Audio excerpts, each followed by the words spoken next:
Hi mga kabeshi, this is again RJ, ang Beshi ng Bayan. Hi everyone, good morning, good afternoon, and good evening to each and every one of us. So yan, kakatapos ko lang magtupi ng mga damit. So yan, mas maganda na maging productive tayo sa araw-araw kahit sa mga simpleng bagay. So maraming salamat sa 1,300 plus subscribers! I'm so happy mga kabeshi na sinusuportahan niyo ako all the way. Bagamat hindi ako masyado nakaka-vlog ng buhay ko dito, nagko-focus ako doon sa legal matters na para makatulong ako doon sa mga K1 applicants sa ating bansa sa Pilipinas na nagpa-process. Excuse me. Don't worry, by the end of this week, makakapag-upload ako ng mga vlogs kasi pupunta kami sa mga magulang ng aking asawa. At I think aalis kami dito ng Friday and then magstay kami doon ng the whole Saturday and then leave kami ng Sunday ng umaga or mga tanghali, ganyan. So, ngayon, bakit nga ba tayo ulit nandito sa aking vlogging room? Kasi, i-share ko lang sa inyo yung pagdating nyo dito sa Estados Unidos as K1 fiancé visa holder, ano ba yung mga bagay na dapat ninyong gawin? So, update lang doon sa AOS na final ko noong June 12. So, dumating na yung 3 receipt. So, yung 3 receipt na to is for, una natin ay ito. Doon sa application to register permanent resident or adjust of status. And then, yung isa ay application for employment authorization. And then, yung isa ay application for travel document. So, yung application for travel document, ayun yung advance parole na kahit nagpa-process yung green card ko, ay pwede ako makauwi ng Pilipinas pag na-approve to. Sana ma-approve ng maaga para makauwi ako ng Pilipinas sa Pasko, para makapagpasko doon at makapagbagong taon together with my family. Ganyan. So, sana keep praying. Pray for me mga kabeshi. So, kaya ako burnout up itong mga to kasi ito yung pag-uusapan natin ngayon mga kabeshi sa mga K1, hi sa mga K1 fiancé visa holder na papunta na dito sa Estados Unidos. So yan, magka-process na kayo ng ganito. So after nating ma-overcome yung K1 fiancé visa, long process na yan. So may another na naman tayo ipaprocess na. Yan. So unahin natin, pagdating nyo dito upon arrival, di ba, may 90 days kayo para makapagpakasal. So, yun, kailangan nyo muna makasal bago kayo gumawa ng mga legal matters dito sa bansang ito, sa Estados Unidos. So, alam nyo, ano ba to? Paano ko ba sisimulan to? Ayan. Bigla ako nawala, nakakahiya naman sa inyo mga kabeshi. So, yun. Upon arrival dito, 10 days after arrival, pwede na kayong mag-print out ng I-94. Yun yung arrival and departure record nyo nung pumasok kayo dito sa Estados Unidos. Katunayan na na-admit kayo, nag-undergo kayo ng US immigration, na kausap kayo ng officer, yun yung mga katunayan. So, andun yung mga classification nyo, kung K1 ba kayo, kung CR1 ba kayo, kung anong pangalan nyo, sino petitioner nyo, kailan yung birthday nyo, yan yan. So, ipa-flash ko dito sa screen kung ano itsura ng I-94. Yan. So, after niyang I-94, 10 days upon arrival, after arrival, ng 10 araw ka na dito sa Estados Unidos. Limbawa, pwede, ganito may mga scenario, depende kasi sa iba't ibang states eh. May mga ko na sa mga K1 group ko, sila, yung iba nakapag-apply ng Social Security number. So, ano yung Social Security number? Yung Social Security number ay napaka-importante dito sa USA kasi gagamitin mo siya sa tax, sa Social Security at sa credits purposes. So, marami kang pwede paggamitan, kaya kailangan ingatan mo yung Social Security number mo kapag nakakuha ka na mga kabeshi. So, paano makakuha?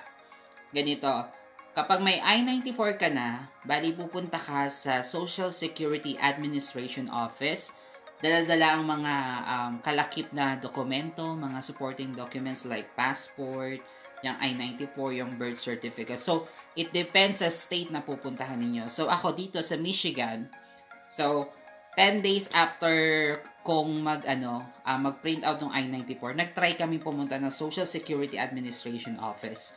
So, pagpunta namin doon, edi may pila. Ang haba ng pila, mga beshi. So, kailangan maging ready kayo. Kailangan huwag kayong pumunta ng Monday.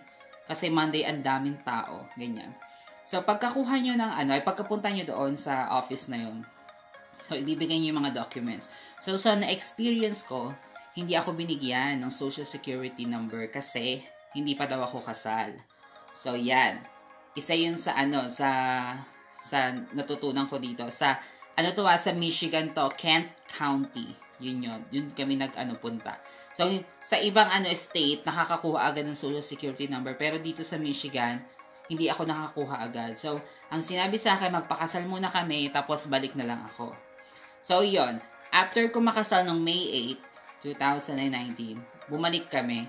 And then, yun, nadagdagan na yung requirements na dala ko aside from birth certificate, passport, I-94, nadagdagan ng marriage license. Yan. So, kailangan pati nila ng 2ID. So, na makikita yung address mo dito sa Estados Unidos. So, ako, wala pa akong state ID nung mga oras na yun, mga time na yun. So, ang ginawa ko, di ba sa marriage license may address na tayo doon. So isa na 'yon. And then naghahanap na ako ng isa. Naalala ko na binilhan ako ng SIM card ng asawa ko under ng AT&T. So doon pinull up ko yung account ko sa AT&T account ko, and then nandun yung address ko tsaka pangalan ko. So tinanggap naman nila. So yun, nakalusot tayo doon sa process na yun. So na-issuehan ako ng Social Security number, pero i-mail sa akin. I-deliver dito sa bahay yung Social Security card. So, SSN card yun, tawag doon. And then, yun. May mga cases naman na tatanungin nyo pala kung ginamit ko ba yung married name ko. Yes po, ginamit ko po yung married name ko nung bumalik na kami. Kasi tinanong naman ako, ano ba yung gagamitin mo? Married name or yung maiden name mo? Sabi ko, married name. So, nagkamap ako sa Randall J. D. Smith. So, ni-remove yung surname ko dati. Ang natira na lang, yung middle initial ng nanay ko at yung ipilido ng asawa ko. So, Randall J. D. Smith. Ayan. And then, may mga cases naman na nangyari sa ibang state. Ganitong scenario. Nakakuha sila ng Social Security number under maiden name. So, yan. Di, may maiden name, mayroon na silang Social Security card na maiden name, yung dati pa nilang pangalan. Nung nagpakasal sila, babalik pa sila ng Social Security Administration Office para dalhin na yung ipilido ng asawa. So, dalawang balikan sila. Ganyan. So, yun. Tapos na tayo sa Social Security card or SSN or Social Security number. Ayan. So, nakasal ka na. May Social Security number ka na. So, okay ka na. So, kailangan ba agad mag-file ng change of status kapag na-receive mo na yung mga yon? So, wala namang pong deadline. wala namang pong deadline, mga kabeshi, sa pagpa-file ng AOS or change of status. Pero, may may disadvantages kasi kapag hindi ka agad nakapag-file. Hindi ka makakapagtrabaho. Tapos, wala ka kang magiging green card. Tapos, hindi ka mai-issuehan ng state ID, ng driver's license, or any government-issued ID dito sa Estados Unidos. Tapos, hindi ka pa makakabalik agad sa Pilipinas. Kasi, yun, kailangan kasi, di ba, meron ka munang, travel document bago ka makauwi ng Pilipinas. Tapos, hindi ka makakakuha ng Social Security number, ganyan.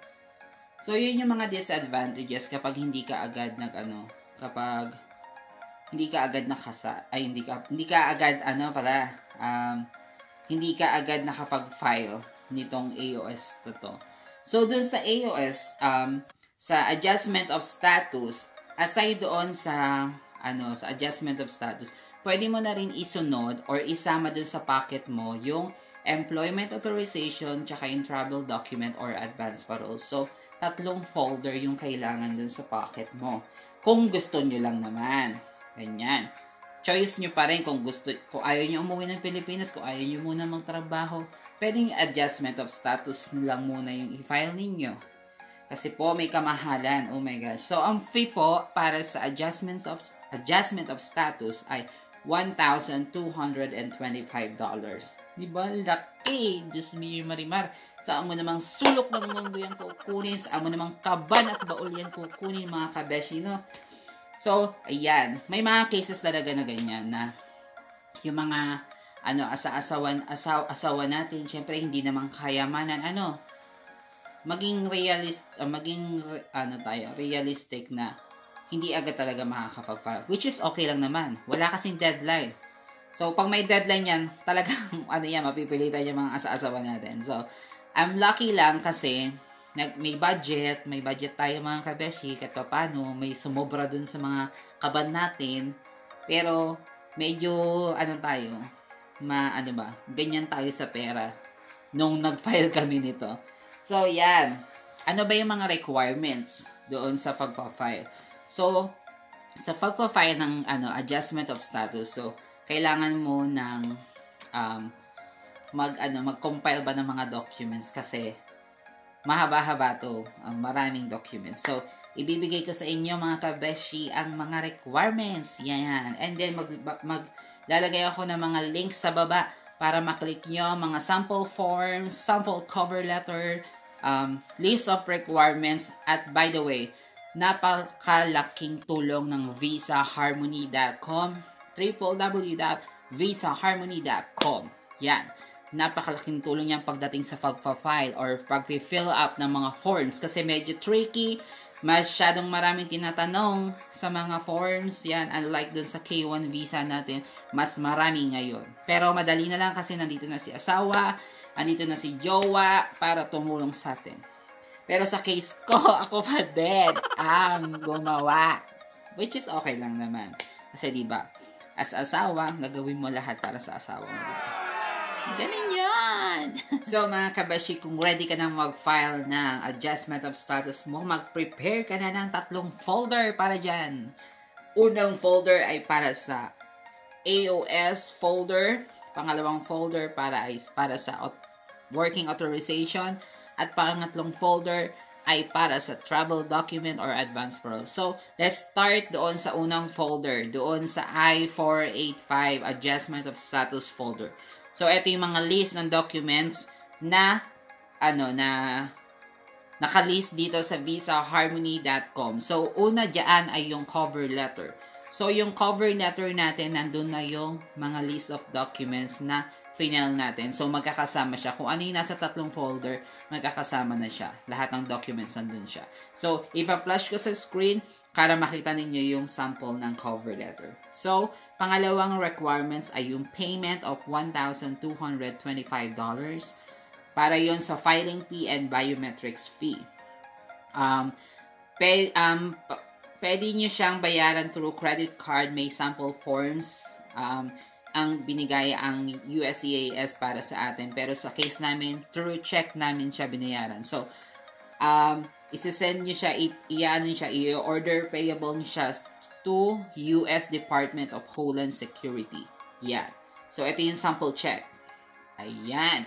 And then, pangatlong requirements ay yung Form G1145 or yung tinatawag nilang e-notification of application/petition acceptance. So, yon. Andun yung pangalan mo, yung email ad mo, at yung phone number mo dito sa Estados Unidos. So, if ever may updates sa iyong petition, ay mai-inform ka. Mano-notify ka. Okay? Ayan.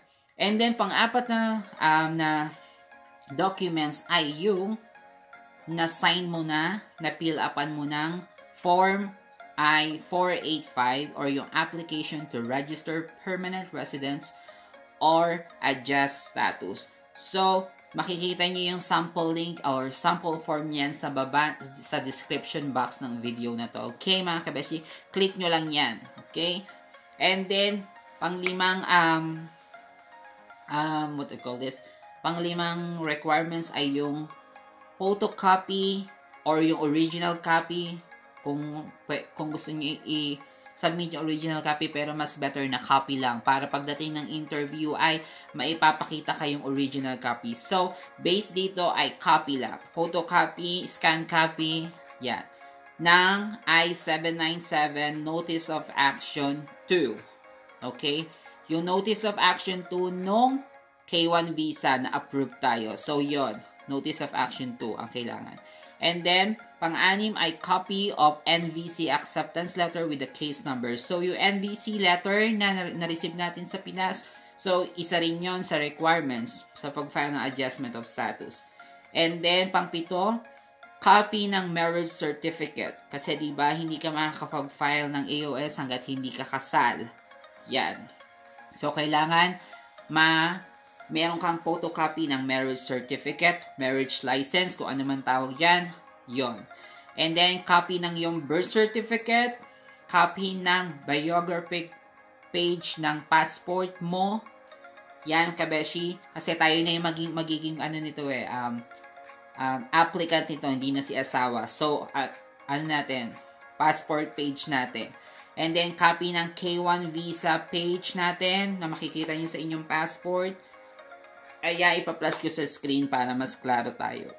And then, copy of Form I-94. So, ito yung sinasabi ko sa inyo kanina na makukuha nyo 10 days after your arrival. Yung Form I-94 or tinatawag nilang Arrival Departure Record. So, kailangan yan. And then, kailangan din ng 2x2 size colored pictures mo. Okay? Nang merong full name mo sa likod at alien number mo.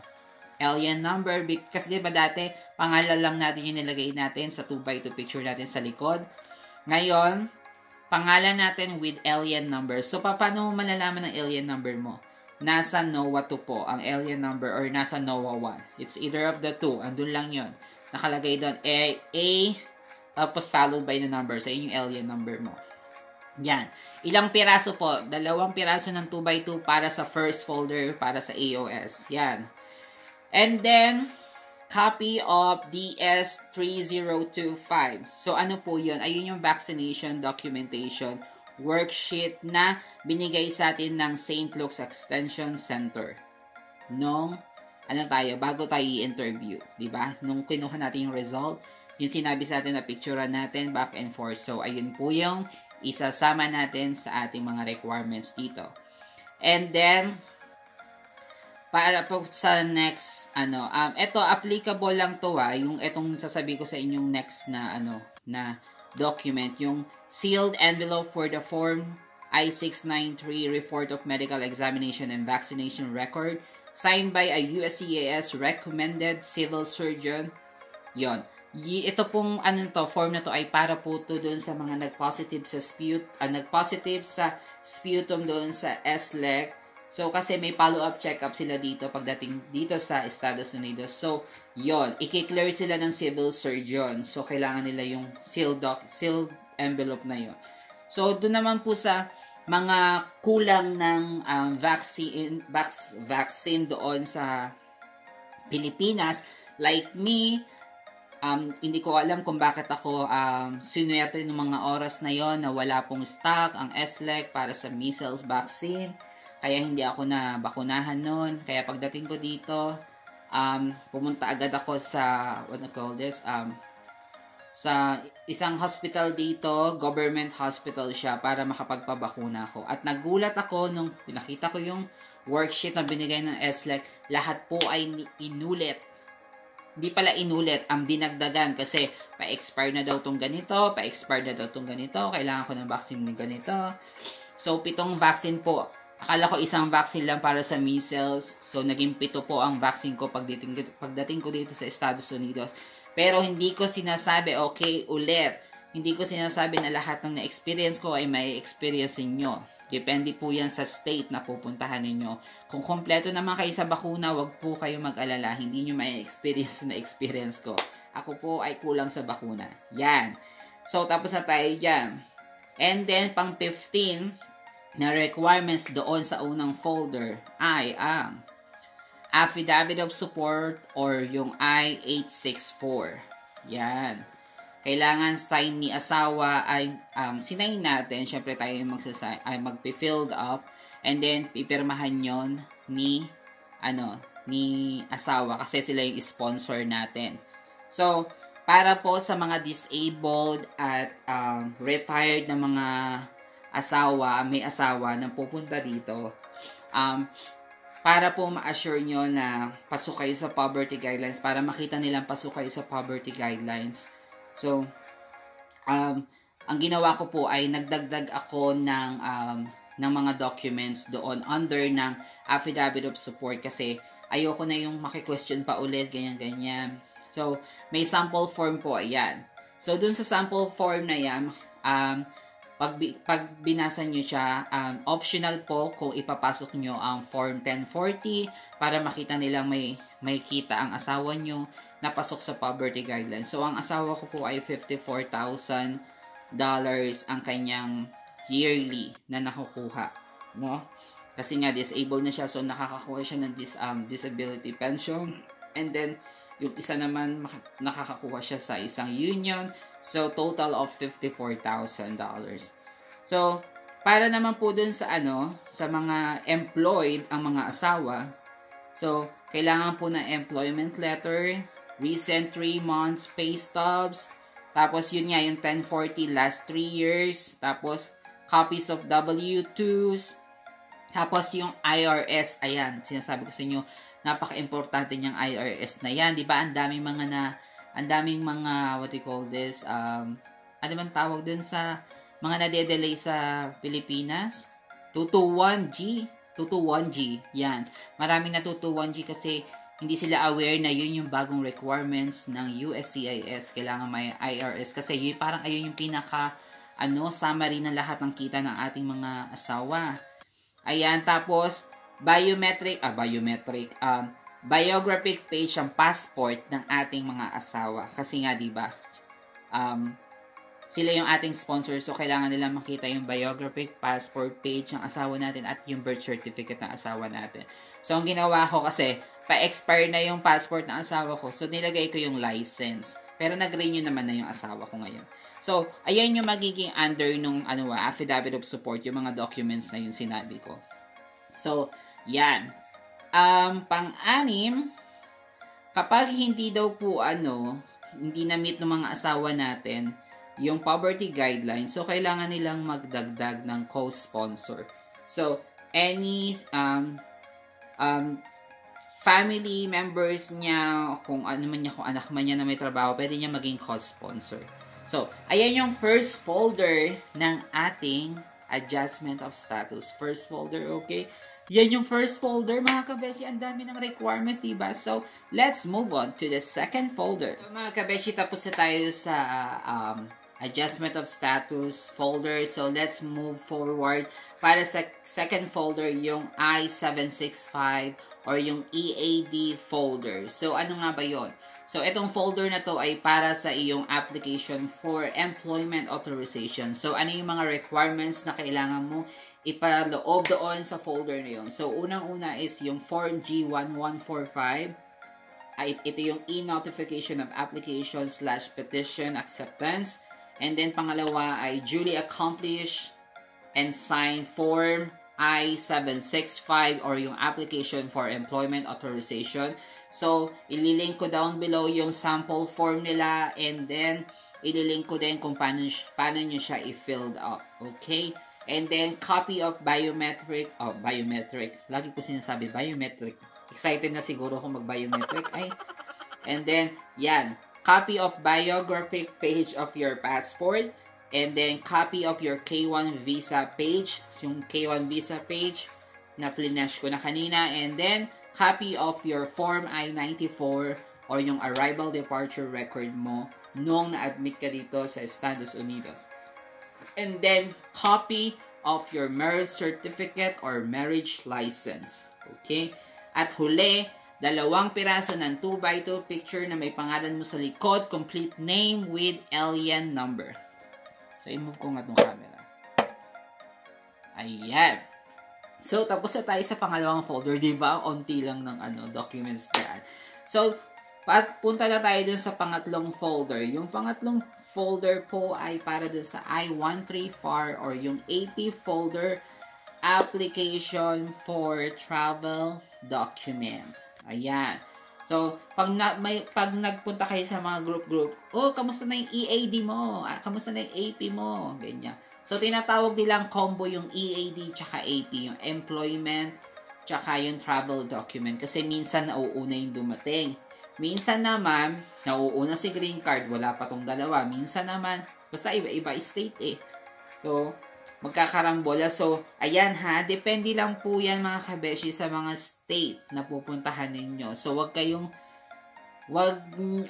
kumbaga, meron kasi mga scenario na nagkakaroon ng misunderstanding kasi etong si isa na from other state, blah blah blah, boka ng boka, hindi, ganito yan, ganyan dyan. Kasi ito namang isa, from other state na naman, hindi, ganito yan, ganyan, hanggang sa nag-away na po. Naku po. So, magkakaiba kasi ang state, mga day. Huwag mag-away. Ganyan, hindi pa tayo mga lawyer. So, yan. Doon sa application for travel document or yung tinatawag nila na AP, ito yung folder na to, ano yung mga documents na dapat mo ipaloob. Una dyan is, as always, yung Form G1145 or yung e-notification of application/petition acceptance. And then, pangalawa ay yung signed and filled up na Form I-131 application for travel document. Andyan na rin sa baba yan. And then, copy of your biographic page passport. Passport mo, hindi passport na petitioner. Yung passport ni petitioner ay para lang yun doon sa may affidavit of support. Sa sponsorship ba. And then, copy ng K1 visa page mo. So, baka may magtanong pa kung anong kulay dapat ang pag-photocopy. Pwede po yung black and white, pwede yung colored. Basta, photocopy. Ganyan. And then, copy of your Form I-94 or yung arrival departure record. So, mga kabeshi, share ko lang sa inyo. Ang ginawa ko kasi, diba, yung nag-apply ako ng Social Security number, nag-print out ako ng bagong I-94 kasi nababago yung expiration sa baba. Siya nga pala, hindi kayo makakapag-apply ng Social Security number kapag expired ang inyong I-94. Reminder. So, be mindful dun sa pinakababa ng I-94 ninyo, may expiration date doon. I-check nyo yon. Kasi, natatawa ko kasi sinashare ko talaga sa inyo yung mga nangyari. So, yan. Ayan. Bali, yung I-94 ay nag-print ako na sinabi ba naman ng officer doon sa may Social Security Administration, expired na po ang inyong I-94. Naloka ako, may expiration pala. Akala ko wala. So, yan. Nabasa ko, yon. Meron nga expiration. So, doon sa pagpasa ko ng, nitong packet na to, ng AOS packet, minake sure ko na fresh ang aking I-94. So, November 30, 2019 na yung expiration niya. Diba? Ganun. And then, copy of your marriage certificate or marriage license. Yung sa amin, galing pa siya ng Kent County. Kaya, tapos pinanotaryo ko pa. Hindi naman compulsory na ipanotaryo. Gusto ko lang talagang ma-sure ba na talagang, hey, original tong ko, yung marriage license namin. And then, lastly, yung 2 pieces ng 2x2 picture na may complete name nyo sa likod at alien number. Yan. So, ayan mga kabeshi. Ayan yung mga requirements na kailangan nyo ma-accomplish bago kayo mag-file ng AOS. So, mga kabeshi, ang ginawa ko nga pala, aside from this, nag-add ako ng other documents. So, bakit? Bakit ako nag-add ng other documents? Para ba mapatunayan na genuine yung aming relationship? Para lang din K1 visa. Insert tayo ng mga pictures ba natin, di ba, na we're together with our loved ones.